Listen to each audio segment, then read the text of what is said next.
Now, a group of young Nigerians under the auspices of You Recycle Initiative Africa is calling on the federal government to initiate climate adaptation methods to curb and address concerns around climate change. This is as they intensify the awareness on the dangers of plastic waste to the ecosystem, hence the PlasticWize initiative, which is taking the message to the underserved and university campuses.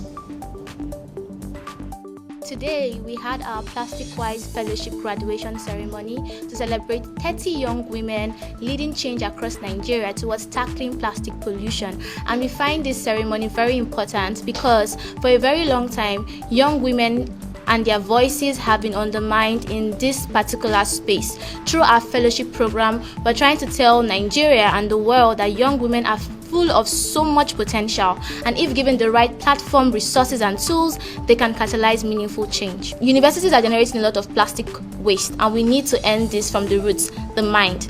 By inspiring and educating young people about the harmful effects of plastic, they can regulate their use of plastic and also take actions like reducing, reusing and recycling.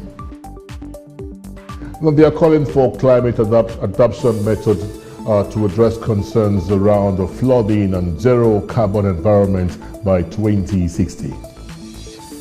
To the Paris Agreement, for example, and we have a document called Nationally Determined Contributions that outlines all the efforts we want to make to be net zero, as it is called, by 2060, and our president announced it at the last conference of parties. Yes, there's the poverty part, there's people going back to firewood, there's still problem from fossil and all that, but the government has actually taken some efforts, put some things in place to advance in that line, and that's why it's a long-term plan. It's not 2030, it's not in the next 1 year, 2 years, 3 years, 4 years, so it's going to be a gradual process, and I think why we can do better, but there are steps that are being taken. I'd like to call on the government to expedite more climate adaptation measures. Last year we had flooding that ravaged over 23 states in Nigeria, excavating issues like food insecurity and also pollution, because we had issues like plastic pollution excavating the issue. So moving forward, it's so important that we do not wait till this thing is at our doorstep before we take action.